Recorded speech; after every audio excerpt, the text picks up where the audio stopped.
everyone, welcome home. It's wrong to dislike Mario 64, the influentialist platformer ever. Yet, Mario 64 is increasingly criticized, often by contrarians, who seem to blame the game for their own lack of skill. Let's clear this up by testing the 6 most common criticisms of Mario 64. Do these 6 criticisms hold water? Why is it wrong to dislike Mario 64? And did Nisse encase someone in the Öresund bridge during repairs in 2018? Answers for this coming right now, homie. Criticism number 1. Controls. Also known as Mario 64's controls have aged poorly since release in 1996. Let's load into Mario 64 and check this out. Pushing the thumbstick makes Mario build momentum and quickly reach top speed. To stop him, just release the thumbstick and Mario halts on a dime. This control method is cleanliness. It just feels dang good. Compared to other 3D platformers of the time, we see that characters often jerk into a kind of frustrating top speed, often with wind down momentum when we let go of the thumbstick. This means your guy doesn't just stop dead, but rather slows down instead, making it easy to slide just past where you want to go and go clear off of platforms instead. This control method is floatiness. It just feels dang horrible, and combined with jumps that break your guy's momentum, these other games put you in TV fistfight frustration. Now, Mario's jumps are instead a consistent speed where you can influence falling and dive out at any time, which controls and feels glittering. Also, polish, like Mario's Link-style ledge grabs, stop us from sliding off of platforms, which saves us from any more TV fistfights. The biggest issue I can find with Mario's controls is the Dota 2-style turn speed, but the thumbstick snap somersault fixes this and is also really fun. So to summarize on criticism number 1, the fast, precise movement of Mario 64 absolutely holds up, especially in the face of other 3D platformers at the time. So point number 1 here goes to Mario 64. Until we move on to the elephant in the room. Criticism number 2. Camera. Mario 64's camera is rather bonky wonkus. This elephant got here through a Nintendo 64 controller-shaped hole in the wall. The standard controller, also known by its proper name, the fucking Nintendo 64 controller, is a really fun controller for a 3D console, with one big-ass flaw. It only has one thumbstick. But Nisse, why is this a problem? Let me explain, my love. Let's say you're moving your guy in a 2D environment, okay? Here we can only move in one of 4 directions. Because of this, a game's camera can easily predict where you may want to go next, which lets the camera reliably show what lies ahead. But in a 3D environment, you can move in like Xbox 360 directions, which means you gotta aim the camera. And as we Swedes say, här klämmer skon. My love, can you see the problem now? If you only got one joystick in a 3D game, how do you both move your guy and aim the camera?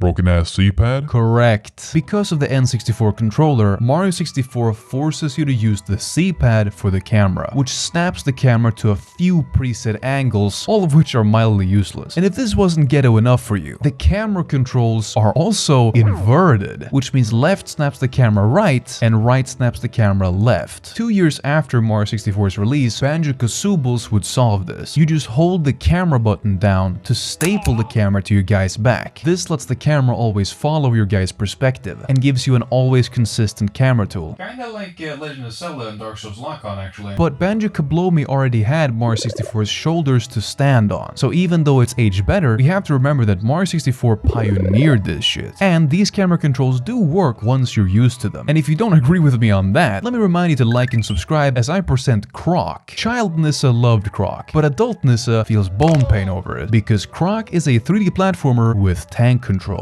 Which means if you move the thumbstick left or right, your guy won't go left or right, rather he'll rotate left or right. If the idea of rotating Mario makes your bones hurt, then finally, someone who understands my pain. I hope this makes you understand that for almost everybody, the camera is a nitpick that you can easily get past. But since it also is a deal breaker for some people, in all fairness, I have to give point number 2 to the contrarians. The score is now 1-1. Criticism number 3. Graphics. Mario 64's graphics looks like they were made on the Windows XP or something. Yeah, that's because it literally was, by Nintendo EAD developers who were basically working with sticks and rocks, and while having to share the rock. To quickly summarize this, the N64 has a 94 MHz processor, which is 1/3 of the processing power that the PlayStation 2 has, and it's 1/40th of what a PlayStation 5 has. And since the N64 processor also has to double as RAM, Mario 64 never once got to flex those full 94 megapuppies of process ass. Basically, the graphics are the best for what they could do at the time. And it doesn't actually look that bad. Like, let's compare Mario 64 to something that's aged graphically a lot worse. Like a favorite of mine, Resident Evil on the PS1. Resident Evil looks so jagged that one seriously wonders if the Japanese censored the graphics. But even if a game looks like Resident Evil, after getting used to the gameplay, it literally won't matter if the game looks like deep-fried dog ass, because we don't play games for the visuals. We play games for the gameplay. And if you disagree with me on that, listen up. Go to a museum and try to play a painting. That's what I thought, bitch. Point number 3 goes to Mario 64. Criticism 4. Art style. The art of Mario 64 is like all silly and childlike. Some people like their games as visually over-complex as possible. In this age, Mario 64's clean, colorful graphics are super pleasant to me. The problem here is that art style ultimately comes down to appeal, as in what you personally think looks good. However, art is still grounded in objectivity. So let me give you some highlights of objectively good stuff in Mario 64's art. Theming. Each area looks and sounds consistent. For example, the desert area both looks and sounds appropriately deserty, but it also has desert-themed level design, like quicksand, cactuses, and Mosul tourist guides. Conveyance. Every object has a fat blob shadow that reveals its hitbox size, which makes it abundantly clear where it is in 3D space. Every enemy has a personality and tells for when they spot you, and any damage taken is immediately clear through Mario's game show health wheel and loud-ass alerts like or, and who could forget the classic?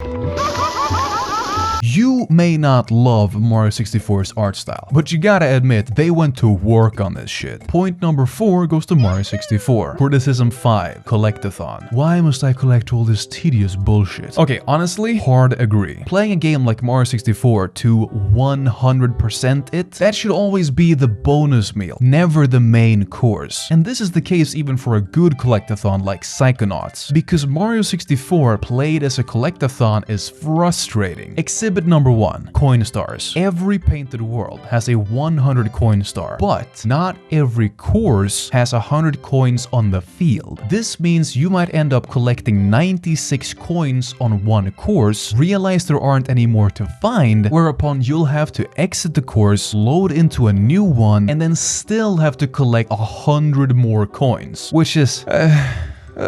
This will quickly teach you to only do the 100 coin stars on red coin courses, which are the sister coin star courses. This reveals the fact to us that the red coin and 100 coin stars are the filler content of Mario 64. Since Mario 64 is such a tight play with only a couple of big worlds, I understand why Miyamoto stapled some extra gameplay on this bitch and called it a day. But let's be stone cold. Mario 64 would be better without the coin star filler. Exhibit number 2. Once you collect a star, you get kicked out of the current world. Now, the point of this is to let the devs remix the world between stars to upgrade the replayability. And also, not every world can contain every star at once due to hardware cope. But like getting kicked out of the world every time you get a star and having to climb up TikTok cock for the Skablorski and time. Look, point number 5 goes to Nisse and the Contrarians. Our new solo album is coming out soon. However, if loading back into Bowser's bullshit boat for the 6th time is breaking your boy pussy, let me tell you this. The only person holding your feet to the fire is you. You don't have to collect every star. Ladies and gentlemen of the Yuri, please share this video with a friend. And remember that this point has more to do with us than the game. When you get kicked out of a world, go explore a different part of the castle. If you feel that Mario 64 is tedious as a collectathon, just play Mario 64 as a 3D platformer. Criticism 6. Bosses. Mario 64's bosses are as uninspired as Mario bosses usually are. Yeah.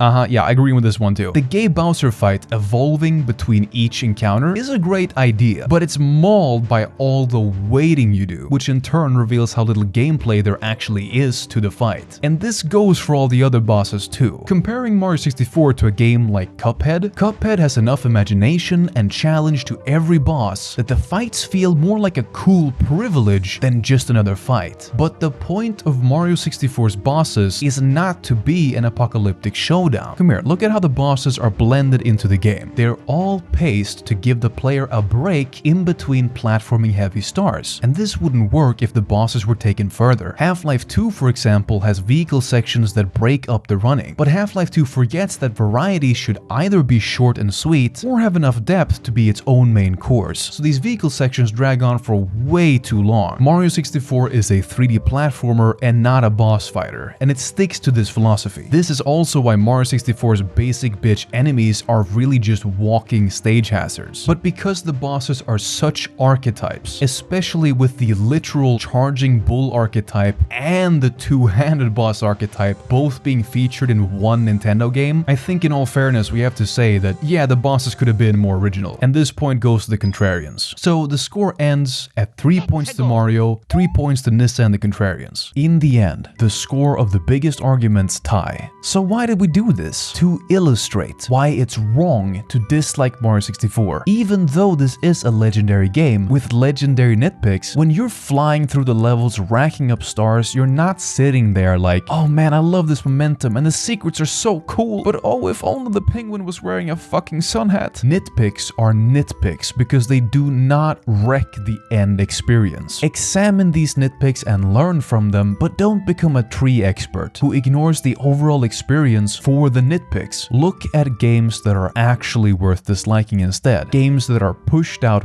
way too early, that force insane overtime crunch by publishers who may never have respected their customers. Games whose souls are sacrificed to make the games bigger, money and time sinks, which in the end just leave the audience with a fucking unplayable mess. These are all reasons to fundamentally dislike a game, and Mario 64 is none of that. It's just rock solid essential gaming. Revolutionary on release and still a fast, fun game with solid design made by loving developers. And if you try Mario 64 for what it is, not for what it isn't, and you still don't like it, stop. Don't comment and tell me how the Powerpuff Girls on level 4 ruined your immersion. Instead, comment about a game you do like. This way we change the conversation from critiquing each other's taste to encouraging each other's taste. And this is why it's wrong to dislike Mario 64, because it's better to shout out something you like instead of arguing what you dislike. I'm Nisse, I love you, and click here. I'm still waiting for you to click.